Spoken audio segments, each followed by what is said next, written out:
दर्शकवृन्द नमस्कार। न्युजकोसेली.com को अन्तर्वार्ता श्रृङ्खलामा यहाँलाई हार्दिक स्वागत छ। आज हामी कोरोना भाइरस महामारीको सन्तास र यसले पैदा गरेको मानसिक समस्या र नेपालमा पारेको मनोसामाजिक असर र प्रभावका विषयमा केही सामग्रीहरू पस्कन गइरहेका छौँ। हाम्रो सामु हुनुहुन्छ गोपाल ढकाल। उहाँ मनोविद अर्थात् मनोसामाजिक अभियन्ता हुनुहुन्छ। उहाँसँग कुराकानी गरौँ। यहाँलाई हार्दिक स्वागत छ। धन्यवाद। अहिले कोरोना भाइरस महामारी एउटा उत्कर्षमा पुगेर क्रमशः यो नियन्त्रण उन्मुख जस्तो देखिँदै गएको छ। नेपाली समाजमा देखा परेको मनोसामाजिक परिवेशबारे संक्षिप्तमा प्रकाश पारिदिनुहोस्। पक्कै पनि यो कोरोनाको प्रकोप पछाडि यसले मानसिक स्वास्थ्यमा पनि असर गरेको छ, प्रभाव पारेको छ। यस्तो प्रकोपहरू हुँदाखेरि सबैभन्दा बढी चाहिँ मान्छेलाई आफ्नो सुरक्षाको चिन्ता हुँदो रहेछ। यो रोगसँग जोडिएको विषय भएको कारणले गर्दा यसले शारीरिक स्वास्थ्यमा त असर गर्ने भयो, यसले शारीरिक स्वास्थ्यमा चिन्ता बढाउने भयो, आफूलाई असुरक्षित महसुस गर्ने भयो व्यक्तिहरूले शारीरिक रूपमा। मानसिक रूपमा पनि मान्छेले अहिले आफूलाई असुरक्षित महसुस गरिरहेका छन्। त्यति मात्र होइन, धेरै कुराले आर्थिक कारणले गर्दा पनि मान्छेले आफूलाई असुरक्षित महसुस गरिरहेका छन्। आर्थिक सङ्कट बढ्दैछ। अब यो त पछिसम्म जाने कुरा भयो होइन। रोजीरोटी चलाउन गाह्रो परिरहेको छ। रोजगारी गुम्ने डर चिन्ताले असर गरिरहेको छ, सताइरहेको छ मान्छेलाई। ऋण कसरी तिर्ने होला, ब्याङ्कको ऋण कसरी तिर्ने होला होइन, जीवनलाई कसरी चलाउने भन्ने यावत हिसाबले मान्छे आफूलाई असुरक्षित महसुस गरिरहेका छन्। अहिलेको सबैभन्दा जटिल अवस्था भनेकै मान्छेले आफूलाई असुरक्षित महसुस गर्नु मानसिक रूपमा नै हो होइन।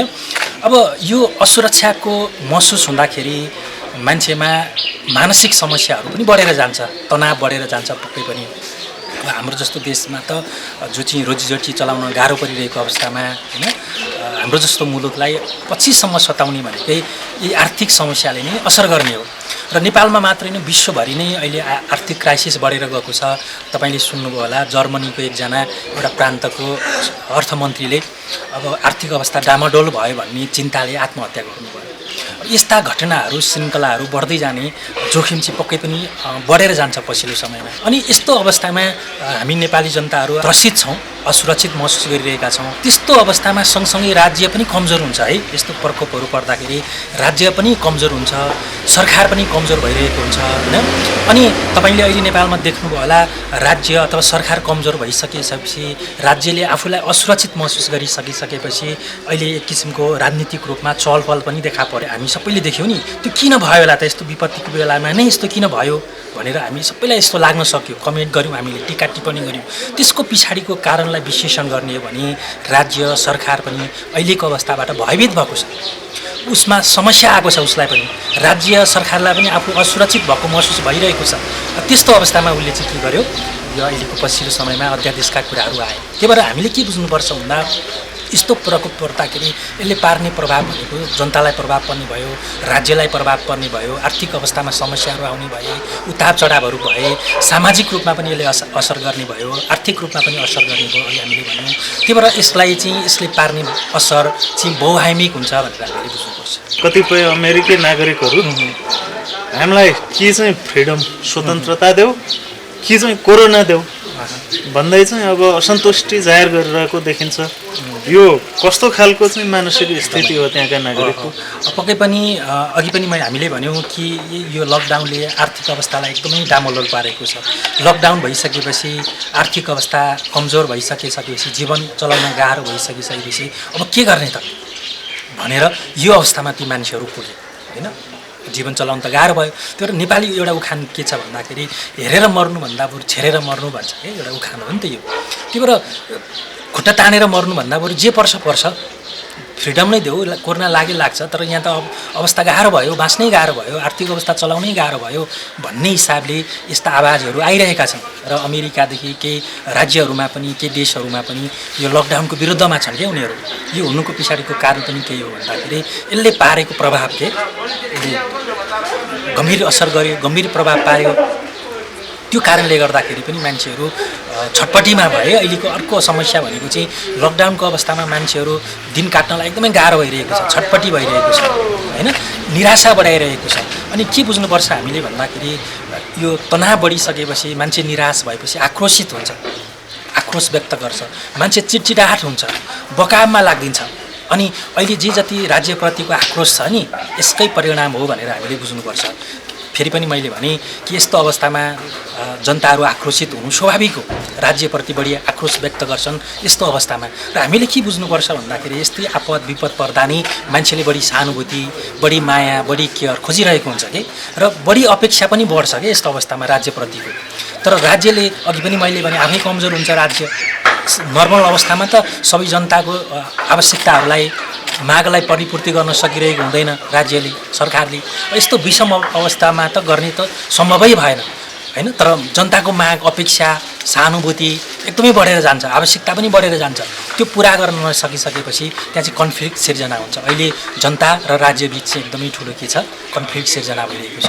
र हामीले के भन्छौँ भन्दाखेरि आम नेपालीहरूले यस्तै विपदका बेलामै सहारा चाहिने हो, विपदकै बेलामा नि सहयोगको आवश्यकता पर्ने हो, विपदमै मान्छे चिनिन्छ भन्ने एउटा उखान छ नि हाम्रो।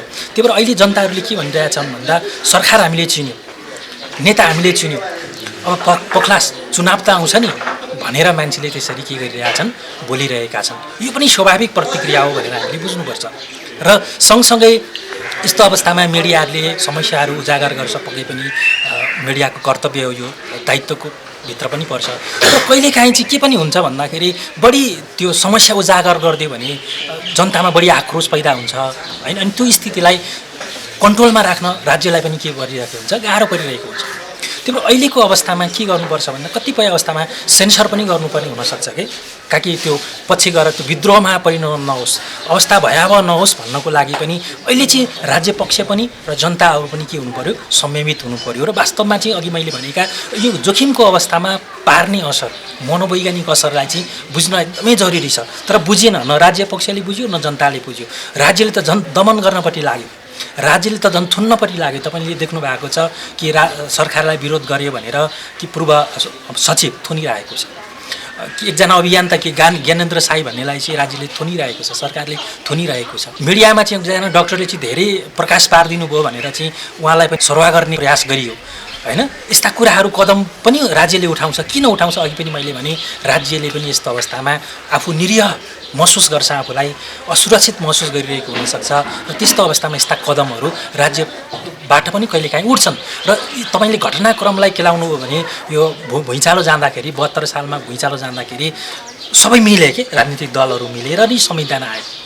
नत्र भने अहिलेसम्म संविधान आउँदैन थियो भनेर मान्छेहरूले टिका टिप्पणी गरिरहेका छन्, विश्लेषण गरिरहेका छन्। तर यस्तो विषम अवस्थामा त राजनीतिक अवस्था, राजनीतिक सिस्टम, राजनीतिक प्रणाली हैन, त्यस्तै गरी राजनीतिक दलहरू, यी यावत कुरालाई चाहिँ यसले प्रत्यक्ष रूपमा प्रभाव पारिरहेको हुन्छ, असर गरिरहेको हुन्छ र जनतालाई पनि प्रभाव पारिरहेको हुन्छ। त्यही भएर यस्तो अवस्थामा संयमित भएर यो समस्यासँग जुझ्नु नै बुद्धिमानी हुन्छ, विवेक एकदमै पुर्याउनु पर्ने हुन्छ।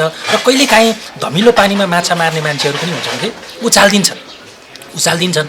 अनि यस्तो अवस्थामा, विषम अवस्थामा, तनावको अवस्थामा मान्छेको निर्णय लिने क्षमता पनि एकदमै कमजोर हुन्छ। के ठीक, के बेठी, के गर्ने, कसो गर्ने भन्ने उसलाई थाहा हुँदैन। र एकजनाले उचालिदिएको कुरामा त्यो मास हैन एकदमै त्यतातिर भड्किन्छ के, अनि त्यसले समाजमा दुर्घटना पनि ल्याउँछ। त्यो र के अभियन्ताहरू जो चाहिँ यो धमिलो पानीमा माछा मार्ने प्रयास पनि गरिरहेका छन्। र त्यस्तो प्रयासले पनि वास्तवमा हाम्रो राष्ट्रलाई आघात पुर्याउँछ, समस्यामा पार्छ। र राज्य कमजोर भयो भने, सरकार कमजोर भयो, अथवा सरकारप्रति हाम्रो विश्वास भएन, भरोसा भएन भने त त्यसले ठुलो वितृष्णा जगाउँछ र त्यसले ठुलो मानसिक स्वास्थ्य समस्या पैदा गर्छ। त्यही भएर राज्यप्रति, सरकारप्रति वितृष्णा जगाउने काम पनि नगरौँ हैन। अभियानको नाममा, अभियन्ताको नाममा माछा धमिलो पानीमा माछा मार्ने काम पनि नगरौँ, जनतालाई भड्काउने काम पनि नगरौँ। र मिडियाकर्मी साथीहरूले अहिलेको यो विषम परिस्थितिलाई हैन, लिमिटेसन हुन्छ कि सबैको, राज्यको पनि लिमिटेसन हुन्छ। नर्मल अवस्थामा त राज्यले सम्बोधन गर्न सक्दैन हाम्रो जस्तो देशमा। त्यो भएको कारणले गर्दा राज्यको लिमिटेसनलाई हैन, उसको समस्यालाई पनि बुझौँ। यी कुराहरूलाई चाहिँ हामी अहिले संवेदनशील भएर यी कुरालाई विश्लेषण गर्दै अगाडि बढ्यौँ भने वास्तवमा समस्या त्यत्रो ठुलो के पनि होइन। र नेपालमा त यो कोरोनाको प्रकोपले त्यति धेरै क्षति पनि पुर्याएको छैन, त्यति धेरै ठुलो महामारी पनि पैदा गरेको छैन। र विपत्ति पछाडि रोगले भन्दा पनि पछि गएर चाहिँ समस्या चाहिँ आर्थिक समस्याले असर गर्छ बढी जस्तो, अभावले बढी समस्या असर गर्छ हैन। के भनिन्छ अध्ययनले भन्दाखेरि कि यस्तो प्रकोप, यस्तो विपत्तिमा रोगको कारणले गर्दा भन्दा पनि भोकमारीको कारणले गर्दा, आर्थिक अवस्थाको कारणले गर्दा नै धेरै जस्तो समस्याहरू चाहिँ हुने गर्छन्। र यो समस्याले त धेरै वर्ष होइन 10औं वर्षसम्म पनि हामीलाई सताउने देखिन्छ। ठ्याक्कै यतिखेर नेपाल सरकारको मानसिक अवस्था कोरोना महामारीको चाहिँ समग्रमा डिल गरिरहनु भएको छ, उहाँहरूको स्थितिलाई यहाँले कसरी हेर्नुभएको छ? लकडाउन प्रति पनि असन्तुष्टि बढ्दै गएको छ। सुरुमा धेरैले स्वागत गरेका थिए, यो तन्किँदै जाँदा मान्छेमा एक किसिमको चाहिँ वितृष्णा बढ्दै गएको देखियो।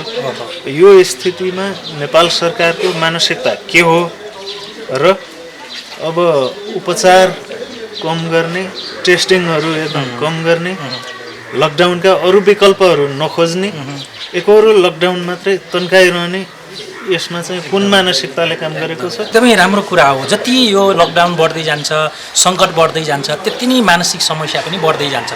त्यति नै आर्थिक समस्या, सामाजिक समस्या, सांस्कृतिक यी यावत कुराहरूलाई चाहिँ यसले प्रभाव पार्छ। त्यही भएर यसको विकल्प के? यो समस्या पछाडि यो लकडाउन खोलिसकिसकेपछि अथवा अहिलेको अवस्थामा आम व्यक्तिहरूको जनजीवनलाई कसरी सन्तुलित बनाइराख्ने, कसरी नर्मल बनाइराख्ने, यसलाई कसरी सामान्य गर्ने भन्ने विषयमा चाहिँ सोच्न, प्लान योजनाहरू ल्याउन एकदमै जरुरी छ। लकडाउनले मात्रै समस्याको हल त हुँदैन, तर पनि अहिलेको अवस्थामा त पहिलो नै उपाय नै पनि यही देखिन्छ। किनभने यो कोरोना भाइरस चाहिँ एक व्यक्तिबाट अर्को व्यक्तिमा सर्ने भएको कारणले गर्दाखेरि सोसियल डिस्टेन्स अथवा फिजिकल डिस्टेन्स नै पहिलो प्राथमिकतामा पनि रहेको छ, नेपालमा मात्रै नै विश्वभरि नै।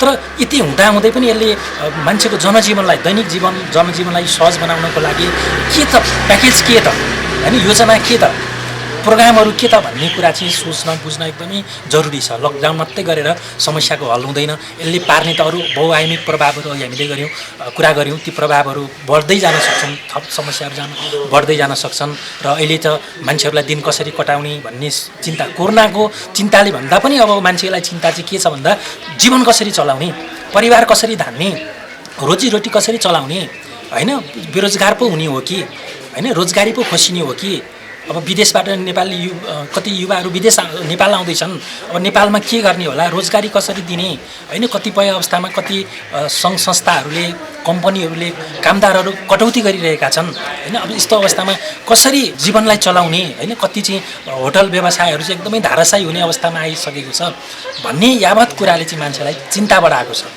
यो चिन्ताको सम्बोधन राज्यले एकदमै गर्नु आवश्यक छ र भविष्य सुन्दर छ है भनेर उनीहरूलाई भविष्यप्रति आशावादी देखाउन एकदमै जरुरी छ।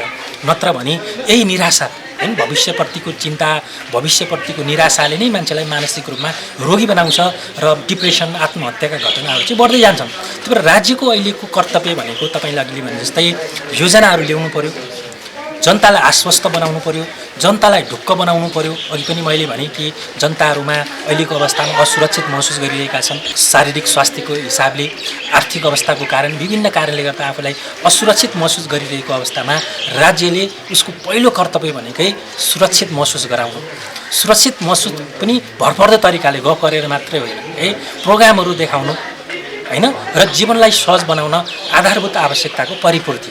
अहिले आधारभूत आवश्यकताको परिपूर्ति जति यो लकडाउनहरू बढ्दै गएको छ त्यति नै समस्या भइरहेको छ, होइन मान्छेहरू हिँडेर गाउँ गइरहेका छन्, होइन यो कारणले गर्दा पनि राज्यप्रति, सरकारप्रति आक्रोश बढेर गएको छ।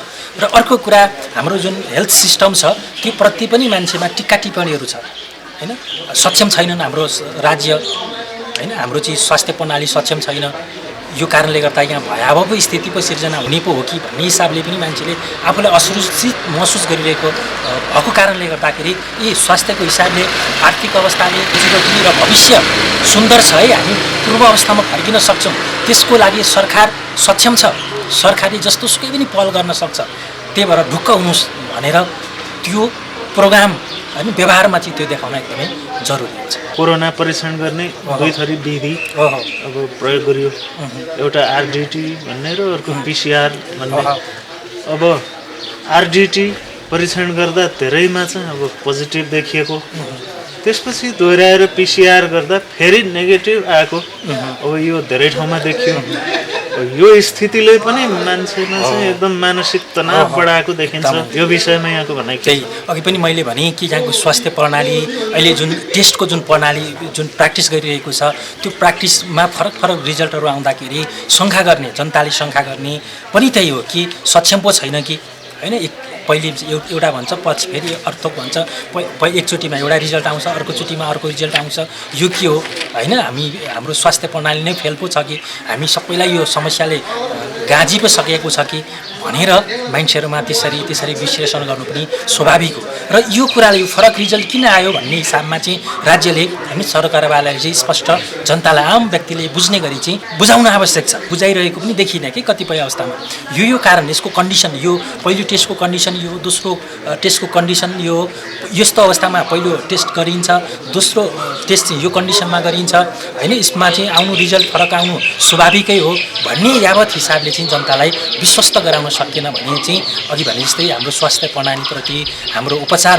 पद्धतिप्रति होइन अथवा डक्टरप्रति चिकित्सकप्रति चाहिँ मान्छेमा एक किसिमको अविश्वास पैदा हुन्छ र यो अविश्वासलाई चिर्नको लागि एकदमै स्पष्ट रूपमा बुझ्ने भाषामा चाहिँ बुझाउन जरुरी छ तर स्वाभाविक के हो भन्दा त्यो पहिले टेस्टको कारणमा चाहिँ पोजिटिभ आउने र फेरि टेस्ट गर्दा नेगेटिभ आउने भन्ने कुरा चाहिँ स्वाभाविक पनि देखिन्छ राजनीतिक सन्दर्भको पनि अलिकति कुरा गरौँ कोरोना महामारीको भयङ्कर सन्नाटा छ यतिखेर यही सन्नाटाकै बिचमा एकदम ठुलो राजनीतिक चलखेलको पनि सङ्केत देखियो यसमा चाहिँ कुन मानसिकताले काम गरेको छ एकदमै हामीले सुरुमा पनि यो कुरालाई जोड्यौँ कि राज्य अहिले कमजोर भएको छ छटपटाहट छ राज्यमा आफूलाई असुरक्षित महसुस गरिरहेको छ यो स्वाभाविक हो किनभने राज्यको स्रोत साधन होइन यी यावत कुराहरूमा सामाजिक संरचनामा यी यावत कुराहरूमा चाहिँ यो प्रकोपले चाहिँ उथलपुथल ल्याएको छ कि त्यो कारणले गर्दा सरकार आफूलाई असुरक्षित महसुस गरेको कारणले गर्दाखेरि अहिले यो राजनीतिक चलखेलहरू देखा पर्नुको पछाडिको कारण पनि यही नै हो भनेर हामीले बुझ्नुपर्छ यसलाई स्वाभाविक पनि रूपमा पनि लिनुपर्छ तर यस्तो अवस्थामा जनताले सपोर्ट गरे अनि प्रतिपक्षहरूले पनि सपोर्ट गर्यो मिडियाले पनि सपोर्ट गर्यो भने मात्रै राज्य पनि के हुन्छ ढुक्क हुन्छ सरकार पनि ढुक्क हुन्छ अनि मात्रै उसले पनि आफ्ना कामहरू आफ्ना गतिविधिहरूलाई सहज रूपमा अगाडि बढाउन सफल हुन्छ त्यही भएर अहिलेको अवस्थामा त सरकारलाई प्रतिपक्षले होइन जनताले मिडियाले सबैले सहयोग गर्नुपर्ने अवस्था अहिले फुटेर भन्दा पनि जुटेर समस्यासँग जुझ्नुपर्ने अवस्था हो तर हामी नेपालीहरूमा त्यस्तो खालको देखिँदैन कतिपय अवस्थामा कतिले चाहिँ यसलाई अवसरको रूपमा पनि प्रयोग गरिरहेका हुन्छ कालोबजारी गर्ने मान्छेले यसलाई अवसरको रूपमा प्रयोग गरे अभियन्ताले अवसरको रूपमा प्रयोग गरे प्रतिपक्षले चाहिँ एउटा अवसरको रूपमा प्रयोग गरे होइन मिडियाले एउटा अवसरको रूपमा प्रयोग गरे यी आफ्नो आफ्नो हिसाबले यसलाई चाहिँ अवसरको रूपमा स्वार्थको रूपमा प्रयोग गरे भने त यसले त वास्तवमा समाजमा एक किसिमको व्यथिति होइन अस्थिरता बढाएर लान्छ र यस्तै अवस्थामा यस्तै अस्थिरता पैदा भयो भने चाहिँ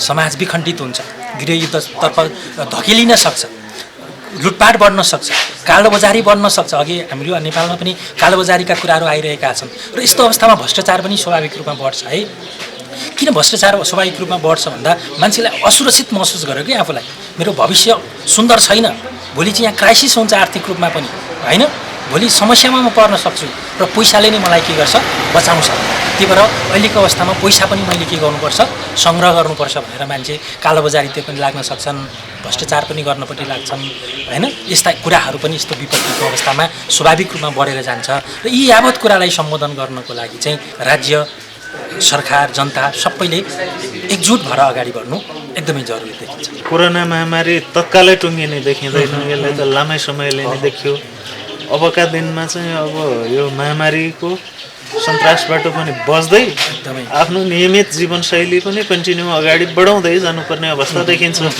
यो अवस्थामा चाहिँ डर त्रास अलमल दुविधा होइन नागरिकमा यो कस्तो होला त्यसबाट बच्दै अगाडि कसरी बढ्न सकिएला एकदमै अहिले यो लकडाउनको अवस्थामा त दुविधा छ डर चिन्ता छ होइन मान्छेले आफूलाई असुरक्षित महसुस गरिरहेका छन् त्यो कारणले गर्दा डर चिन्ताका समस्याहरू बढेर गएका छन् मान्छेलाई निन्द्रा लाग्न छोडेको छ छटपटी बढेर गएको छ समय कसरी काट्ने गाह्रो भइरहेको छ र अन्य अनिश्चित भविष्यले को डर त्रासले उसलाई एकदमै सताएको छ है यस्तो अवस्थामा हामीले गर्नुपर्ने कुरा के हो भन्दाखेरि यो लकडाउनलाई त पालना गर्नै पर्यो अब मानसिक रूपमा पनि ढुक्क हुन्छ कि म बाहिर गएको छुइनँ होइन मलाई सङ्क्रमण भएको छैन मलाई रोग लागेको छैन भन्ने हिसाबले ऊ मानसिक रूपमा पनि ढुक्क हुन्छ त्यो कारणले गर्दा पनि लकडाउनलाई पालना गर्नु पर्यो एक नम्बरमा दोस्रो नम्बरमा लकडाउनलाई पालना गर्दै हाम्रो दैनिक जीवनलाई पनि सन्तुलित बनाउनु पर्यो व्यवस्थित बनाउनु पर्यो अहिले हामी फुर्सदिला छौँ होइन यो फुर्सदको समयमा झन् तनाव बढेर जान्छ कि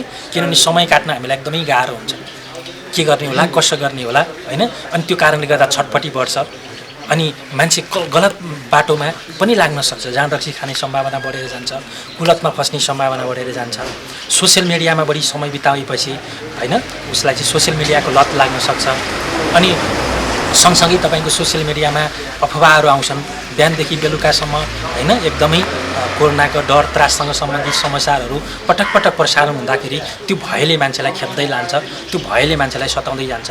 त्यही भएर सकेसम्म धेरै यो समाचारहरू पनि नसुनौँ, एउटा एक नम्बरमा सोसियल मिडियामा पनि धेरै समय नबिताउँ। र कति अनलाइनमा त सुरुमै अपडेट आउँछ कि कति मान्छे मरे, कति के भयो, कतिलाई सङ्क्रमण भयो, कति निको भयो भन्ने यस्ता यस्ता खालका अपडेटहरू आएको आई गर्दाखेरि त्यसले पनि मान्छेलाई चाहिँ गर्छ, मानसिक रूपमा त्रसित बनाउँछ, भयभीत बनाउँछ। त्यही भएर यी कुराहरूमा समाचार सुन्ने सम्प्रेषण गर्ने कुरामा पनि हामीले सजगता अपनाउन एकदमै जरुरी छ। यस्तो विपत्तिको बेलामा अझ बढी प्रभाव पर्ने भनेको चाहिँ स्वास्थ्य कर्मीहरूलाई बढी प्रभाव पर्छ, सुरक्षाकर्मीहरूलाई बढी प्रभाव पर्छ, जो चाहिँ फ्रन्टलाइनमा काम गरिरहेका हुन्छन्। त्यस्तै गरी यो जर्नलिस्टहरूलाई, पत्रकारहरूलाई पनि यो समस्याले, अहिलेको प्रकोपले असर गर्न सक्छ, किनभने उहाँहरू 24 घण्टा यसमै न्युजमै लागिराख्नु भएको छ। उहाँहरूका प्रत्येक हेडिङमा कोरोनै आउँछ, प्रत्येक हेडिङमा मृत्युकै घटनाहरू आउँछ, प्रत्येक हेडिङमा सङ्क्रमणै आउँछ। त्यो लेख्दा उहाँले त पटक पटक लेख्नुहुन्छ होइन, त्यो गर्दाखेरि पटक पटक उहाँको दिमागमा चाहिँ त्यो डर त्रास भए चाहिँ गढेर बस्छ कि। त्यही भएर यो कारणले गर्दाखेरि पत्रकारहरूमा पनि यो मानसिक ट्रमा भन्छौँ, मानसिक आघात भन्छौँ, यो मानसिक आघातमा पर्ने सम्भावना जोखिम पनि हुन्छ। र पत्रकार साथीहरू पनि जोगिन एकदमै जरुरी छ होइन। फ्रन्टलाइनमा काम गर्ने स्वास्थ्य कर्मीहरू, सुरक्षाकर्मीहरूलाई अझ बढी यो चाहिँ के सुरक्षाको आवश्यक छ अथवा सहयोगको आवश्यकता छ। त्यही भएर हामीले के गर्नुपर्छ यस्तो प्रकोपको बेलामा भन्दाखेरि अरूले त्यस्तो समस्यामा परेका व्यक्तिहरूलाई, विशेष गरी ज्येष्ठ नागरिकहरू, विशेष गरी महिला बालबालिका अथवा जो चाहिँ अलिकति रोगी छन् उहाँहरूलाई चाहिँ अलिकति बढी सहयोगको आवश्यकता पर्छ अहिलेको अवस्थामा, जसलाई हामी चाहिँ प्राथमिक मनोवैज्ञानिक सहयोग भनेर भन्छौँ, साइकोलोजिकल फर्स्ट एड। त्यो सेवा हामीले उहाँहरूलाई प्रदान गर्नु पऱ्यो। र सँगसँगै आफू पनि के हुनु पऱ्यो भन्दाखेरि आफ्नो दिनचर्यालाई सन्तुलित व्यवस्थित बनाउँदै आफ्नो स्याहार आफैले गर्ने है, जसलाई हामी स्वहेरचाह भन्छौँ, स्वहेरचाहको पनि एकदमै जरुरी छ अहिलेको अवस्थामा। त्यही भएर दुईवटा कुरा एकदमै हामीले अपनाउनुपर्छ यस्तो अवस्थामा। सहयोग माग्नुपर्ने अवस्थामा सहयोग माग्ने होइन, र बाँकी अवस्थामा चाहिँ हामीले आफ्नो स्याहार, आफ्नो हेरचाह आफूलाई नै गर्दै यो अहिलेको विषम परिस्थितिबाट अगाडि बढ्ने हो होइन। र भविष्यप्रतिको जुन चिन्ता छ त्यो भविष्यप्रतिको चिन्तालाई राज्यले चाहिँ के गर्नु पऱ्यो, सम्बोधन गर्नु पऱ्यो। राज्यले ढुक्क बनाउने अवस्था बनाउनु पऱ्यो।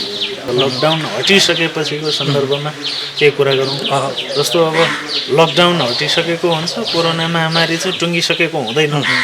त्यो अवस्थामा बालबालिका, वृद्ध र खास गरी स्कुल कलेज पढ्ने विद्यार्थीहरू यिनीहरू कसरी जोगिने र कसरी उनीहरूले आफ्नो चाहिँ दैनिक क्रियाकलाप नियमित रूपले अगाडि बढाउने हो, त्यतिखेर उनीहरूको मानसिकतामा के कस्तो आघात पर्न सक्ला, त्यसबाट कसरी बच्ने। लकडाउन खुलिसकेपछि पनि यसले पार्ने प्रभाव, विशेष गरी मानसिक प्रभाव चाहिँ पछिसम्म रहन्छ, वर्षौँसम्म पनि रहन सक्छ।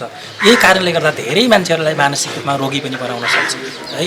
त्यो कारणले गर्दा मानसिक स्वास्थ्यको लागि पनि राज्यले कदमहरू चलाउनु, कार्यक्रमहरू ल्याउन एकदमै जरुरी छ, एक नम्बर। दोस्रो नम्बरमा यसले त नेपाल विश्वकै आर्थिक अवस्था, सामाजिक अवस्था होइन, सामाजिक व्यवहार, यी यावत कुरालाई चाहिँ प्रभाव पार्ने देखिन्छ।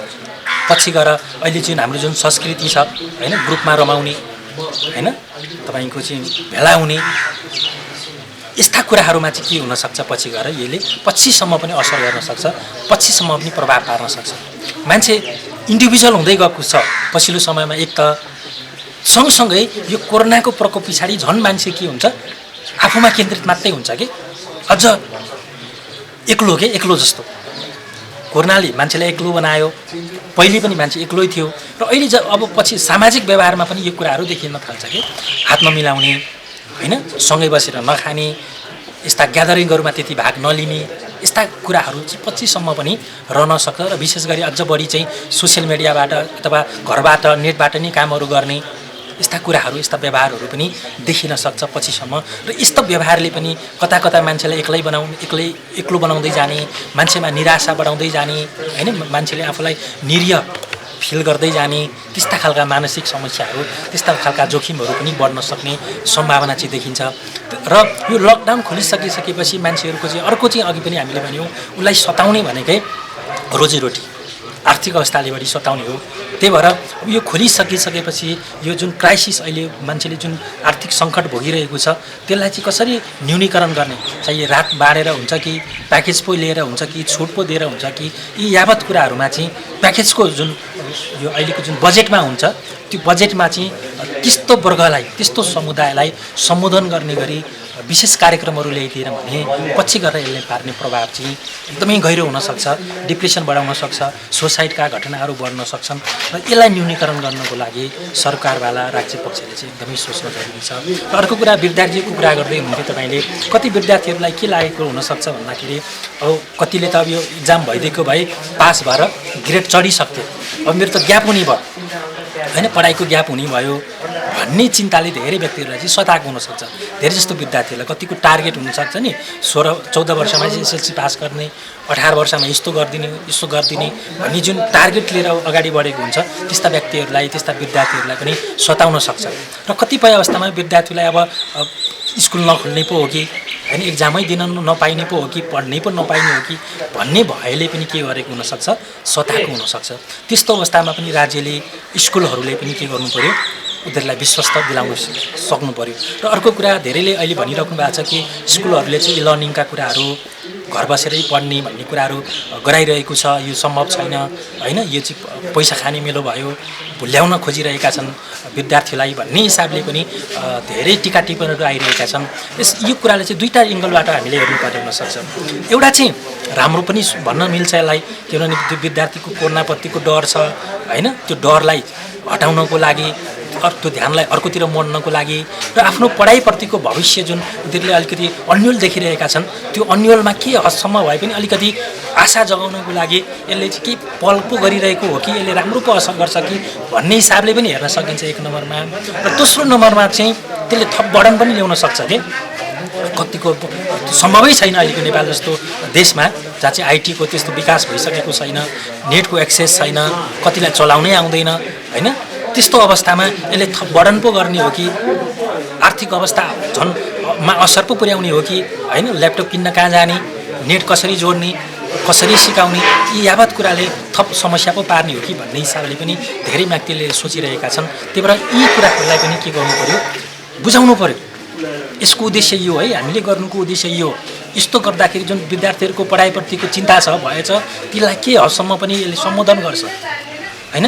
अब चाहिँ हामी समस्याबाट बाहिर निस्किँदैछौँ होइन भन्ने हिसाबले पनि उनीहरूले चाहिँ बुझ्न सक्छन् भन्ने हिसाबले पनि बुझाउन सक्ने भयो भने कतिपय अवस्थामा प्यारेन्ट्सहरूले जुन चिन्ता गरिराख्नु भएको छ त्यो चिन्तालाई पनि सम्बोधन गर्न चाहिँ एकदमै जरुरी। हात मिलाउने, त्यसपछि एकदम बाक्लो भेटभाडको बजार चल्ने, त्यसपछि अब सार्वजनिक सवारी साधनहरूमा एकदम कोचाकोच भिडमा हिँड्ने, नाइट क्लबहरू, डान्स रेस्टुरेन्टहरू, यो रेस्टुरेन्ट कल्चरहरू, अब यो चाहिँ कोरोनाको महामारी त निकै लामो समय तन्किने देखिन्छ।